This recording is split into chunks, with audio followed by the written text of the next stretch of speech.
Christopher Nolan's latest movie, a biographical movie on the father of the atom bomb, Oppenheimer, brings to the fore many contemporary issues: the danger of the atomic bomb and the future of humanity, professional rivalries and jealousy among scientists, and a clash between an independent, thinking scientist on the one hand and the government and the establishment on the other.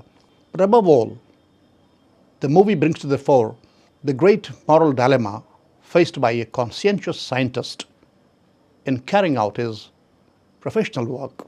A theoretical scientist's job is to discover the laws of nature and the way they operate in practice, and to seek validation for them through experiments.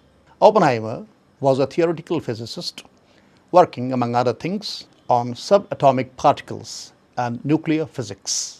The theoretical findings on the fission of the atom and its inferred consequences of creating a chain reaction among other atoms had to be tested on ground to seek validation of the laws of nuclear physics recently discovered. The experiment was also likely to create a lot of explosive power, a lot of explosive nuclear energy, which could either be harnessed for mass destruction or for creation of energy for peaceful purposes.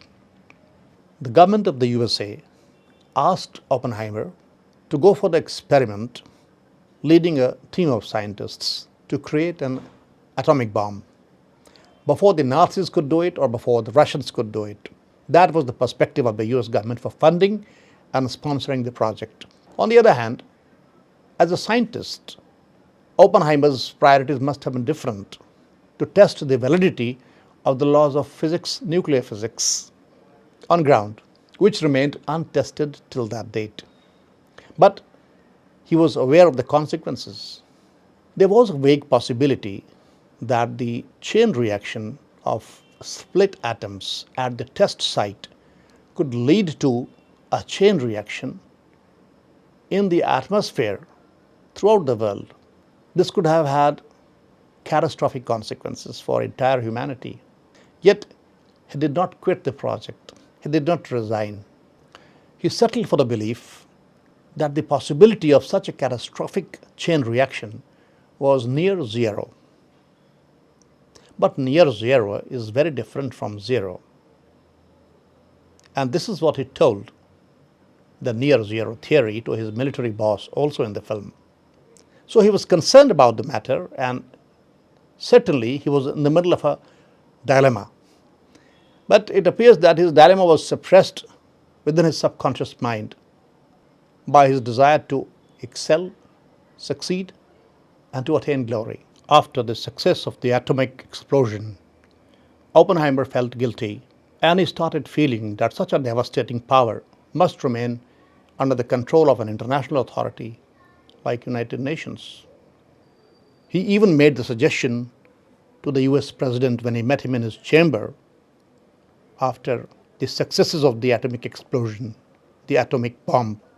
He even said that he felt as if he had blood on his hands, to which perhaps the US president took offense. The US president said that the blood was not on his hands, but on the hands of the president who had ordered dropping of the atomic bomb on Nagasaki and Hiroshima. And the scientist or the person who made the bomb had nothing to do with it. The implication was that the scientists should go ahead with their professional work and not bother about the consequences of their work.